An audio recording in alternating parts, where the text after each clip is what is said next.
As I was contemplating an introduction to this week's message about the crucifixion, I couldn't find an analogy, a metaphor, a story that fit.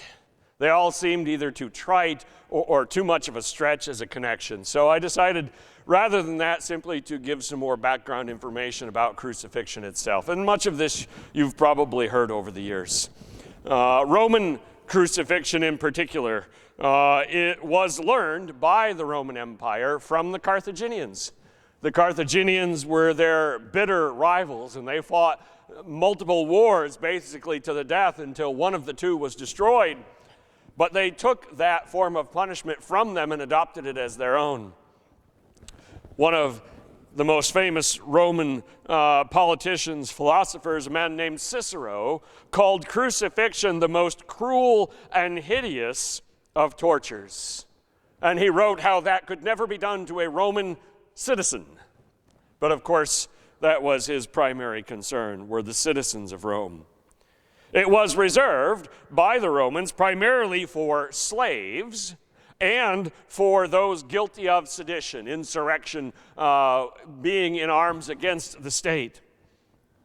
After the slave revolt of Spartacus, and that of course is the scene taken famously from the movie, after that revolt was finally crushed, the highway from where the battle took place to Rome was lined with approximately 6,000 crucified slaves. That scene at the end of the movie is not a Hollywood invention. That's what they did. They wanted to make an example of the slaves and say, don't ever revolt and fight for your freedom because you're all going to end up crucified or dead. Both. There's an example about crucifixion in AD 213, so 2 centuries after Christ.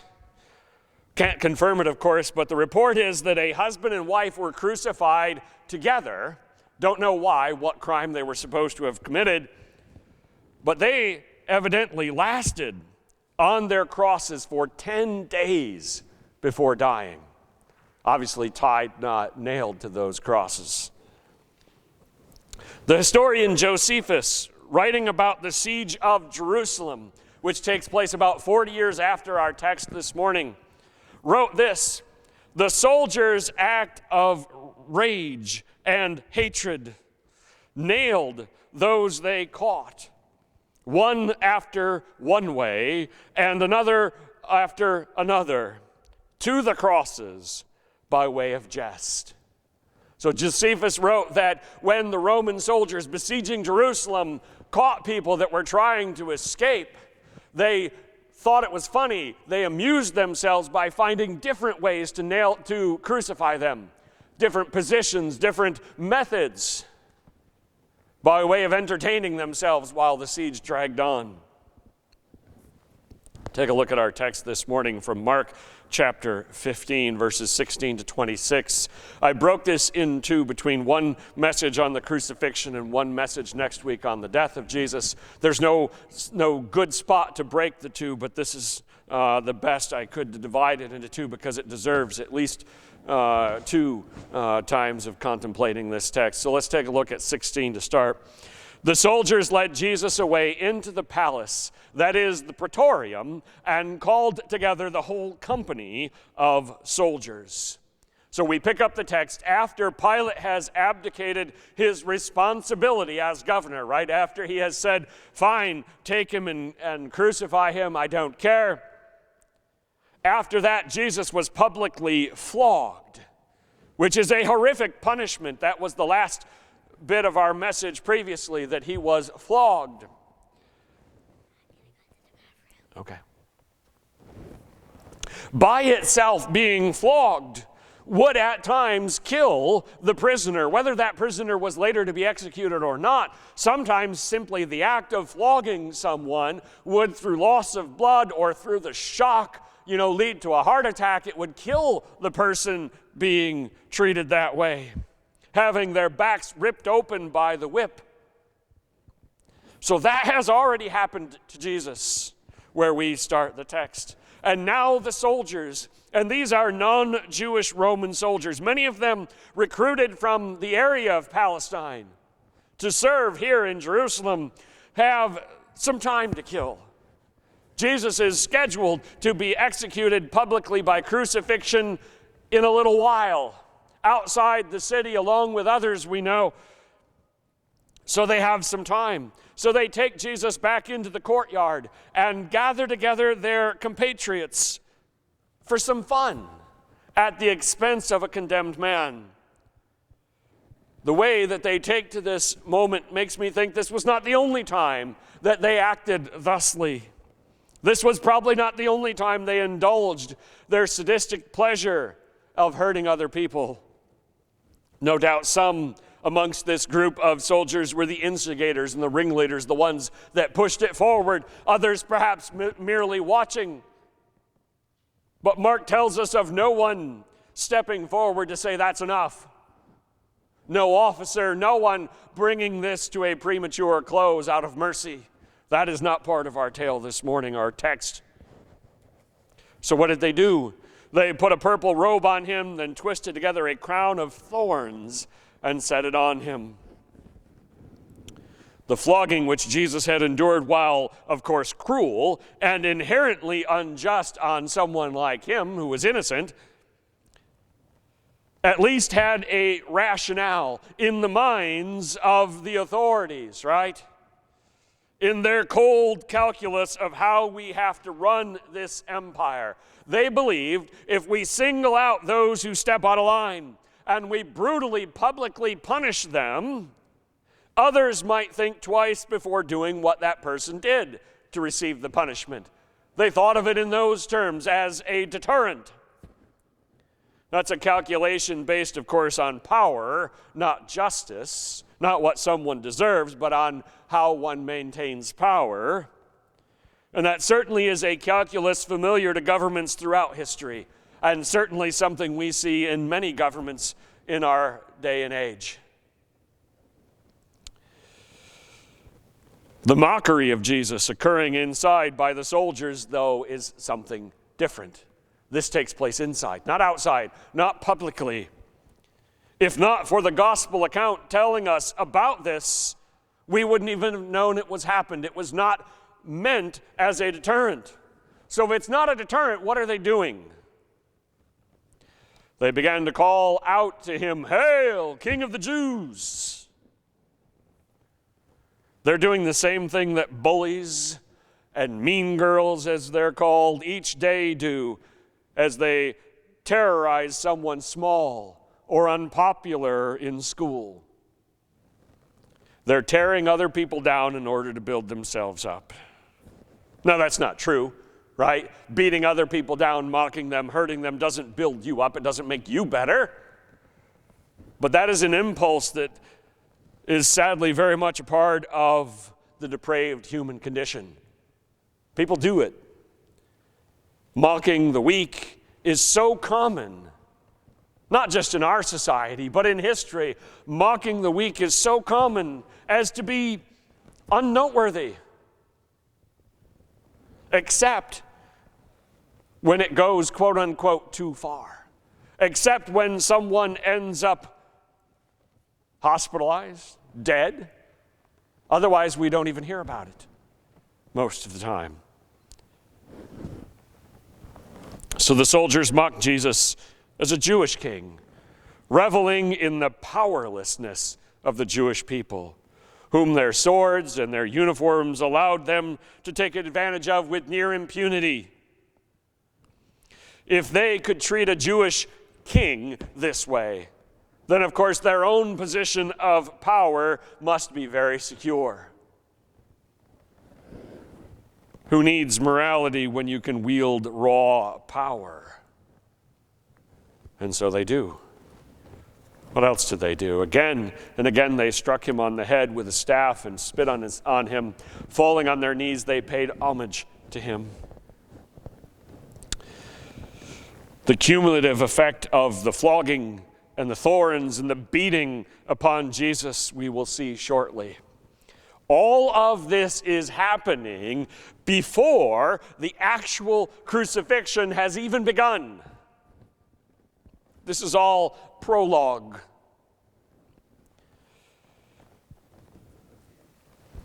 When a person is declared to be an other, and I use that phrase from time to time, it simply means someone that is undesirable, someone who is thought of as being less than deserving of the same rights and privileges or even life than the people that have made that decision. Once someone has been designated as being that kind of person, someone that you can get away with tormenting or even killing without consequence, it typically unleashes savagery on the part of those who have the power to torment them. We see this time and time in history, in our culture, around the world, when someone is designated as less than us. There is a brutal savagery that is often unleashed against them. What happens here is no different from any of those circumstances. No different in that respect from the indignities and the brutalities heaped upon the Jews by the Nazis. Because they could, various soldiers and members of all sorts of organizations and even common people on the street would stop a Jew, mock them, laugh at them, beat them, rob them, treat them with complete lack of humanity. And of course, we saw similar things in America with the blacks. Slavery before the Civil War, horrible treatment in the Jim Crow era after. You see, when the shared humanity of someone is discounted, the full depth of human depravity and sickness within us, the full casual brutality of humanity comes forth. Soldiers treated Jesus this way because they could, and because he meant nothing to them. Countless others have been treated similarly. It's in the face of this cold reality of human depravity and human evil that the love of God in Jesus is willingly accepting to be tortured and killed. Jesus knows exactly what people are capable of as he receives this beating. And when they had mocked him, they took off the purple robe and put his own clothes on him. Then they led him out to crucify him. So what happens after the fury of the crowd is spent? That frenzied emotion wanes. Now what? For the soldiers who had now finished brutalizing and mocking Jesus, it was returned to business at hand. Back to the crucifixion. Back to what we were going to do. For the Nazis, the beatings, the humiliations, the thievery, the rapes, inflicted often with laughter and glee, were not enough. The hatred that propelled those acts lusted for blood. And so at first, haphazardly, one here, one there, but eventually in an organized and methodical fashion, murder after murder after murder, even onto an industrial scale, were committed.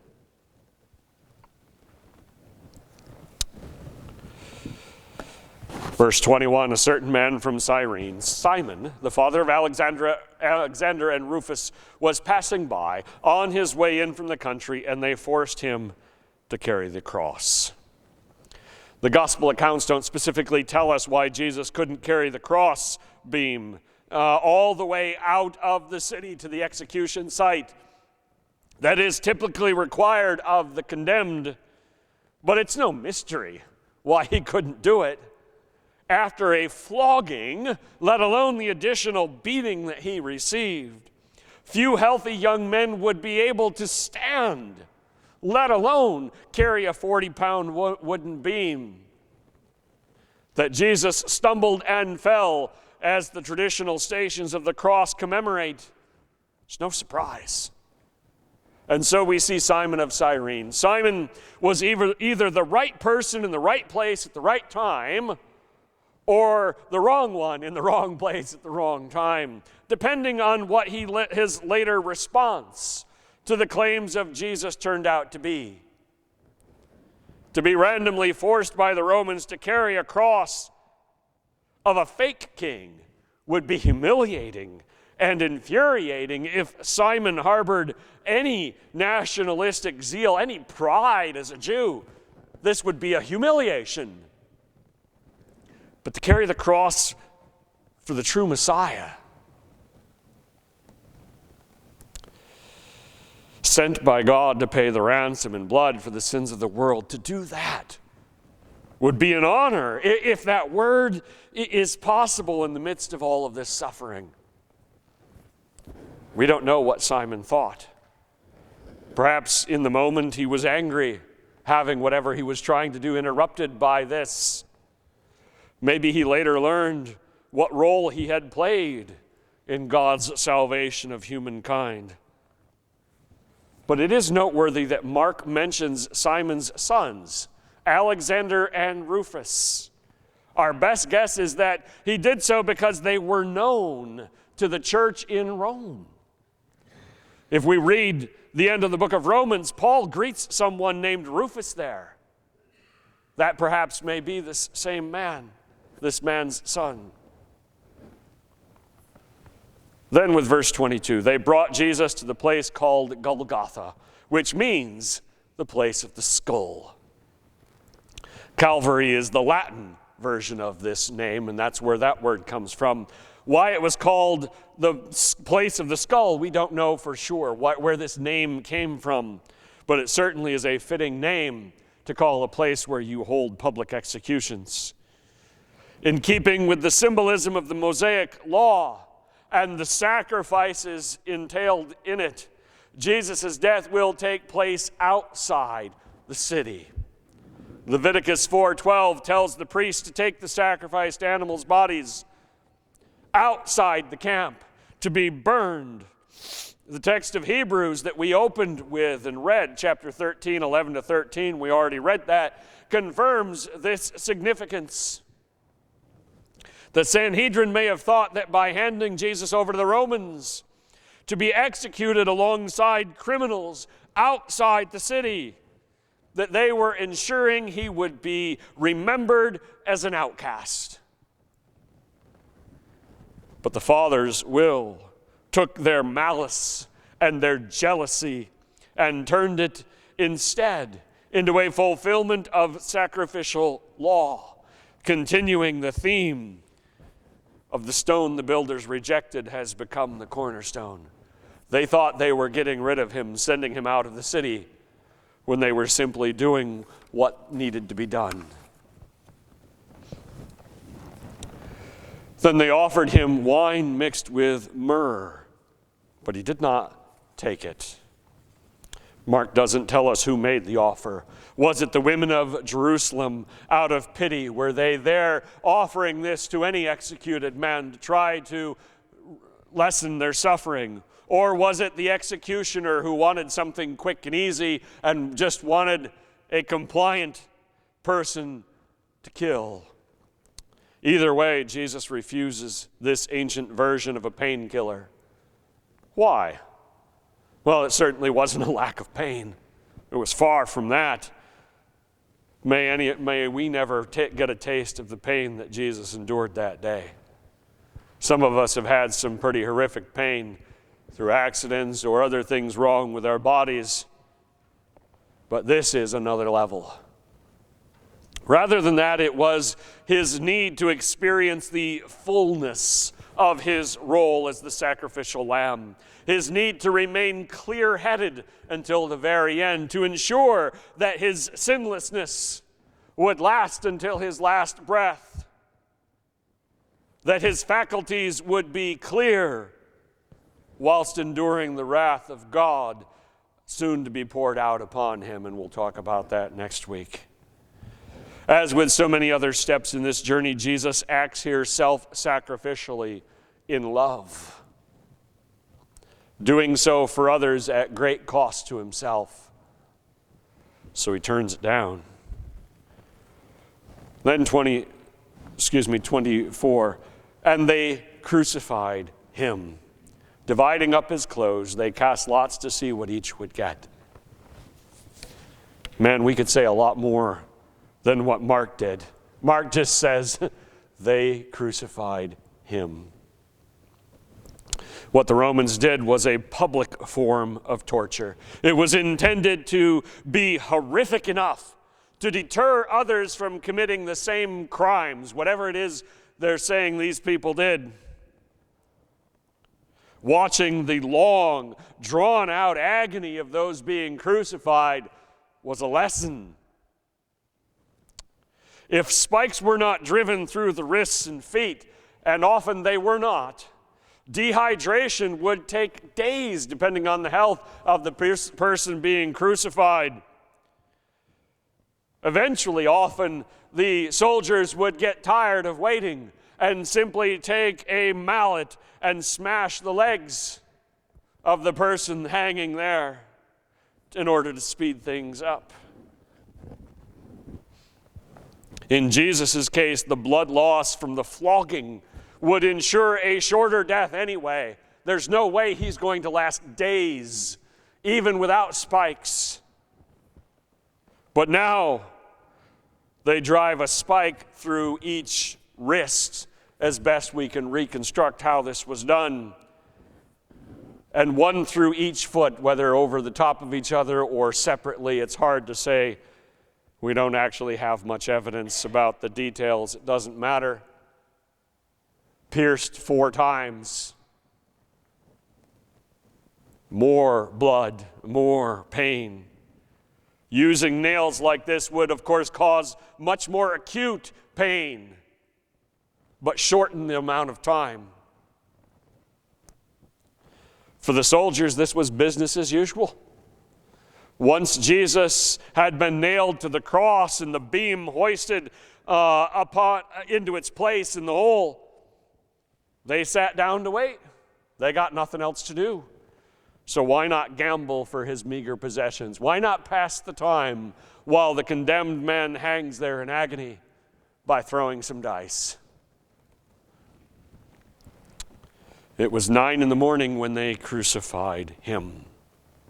The timing of this will come into play next week as we witness the hours from when Jesus was raised up onto the cross until he breathed his last.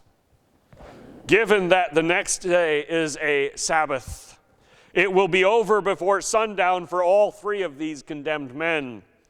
The mercy of a hastened death will be the sum of Roman acknowledgement of Jewish sensibilities, not to leave them hanging there during the Sabbath.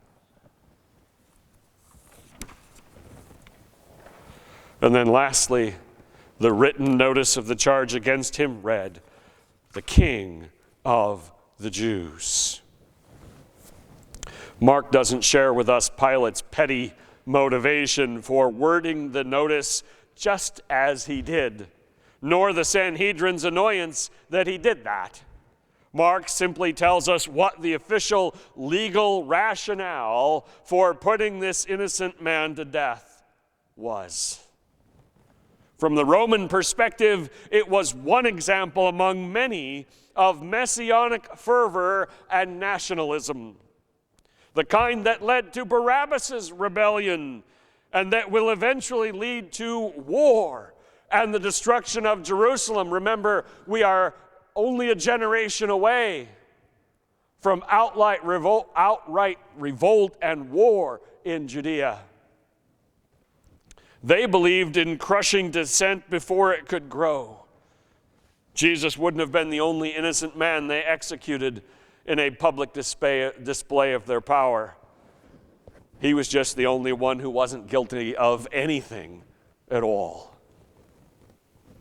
For the Sanhedrin, this notice was a reminder that the Messiah who they claimed to long for, the one promised by God through the prophets, would only be accepted by them, and sadly many of the common people as well, if he met their expectations and conformed to what they already believed. They would only accept him if he came there and told them, "You guys are awesome. I wouldn't change a thing. You're the best." In reality, the words on the notice were the truth. Jesus was the King of the Jews. He was descended rightfully of David as the heir, but he was so much more than any king had ever been. He came according to a plan, not just for Abraham's descendants, but the whole world. And not to overthrow an empire, but to conquer sin and death itself. And so Jesus accepted being crucified. He endured as much physical pain as is humanly possible, and with it the humiliation of being displayed naked and bleeding as a criminal, betrayed by the people who could have received salvation from him, but were unwilling. Jesus came to earth for this very purpose. He took on humanity together with his eternal deity because this path was the only path, this sacrifice, the only one that could reconcile us to God. Two thoughts of application before we end. Number one, the soldiers' purposeless brutalization of Jesus illustrates the depth of human depravity, the utter hopelessness of rebellion against God. That they took the time to privately mock and brutalize him reminds us of the condition of our race. And secondly, the crucifixion is humanity at its lowest, self-sacrifice at its greatest, and the love of God beyond what words can describe.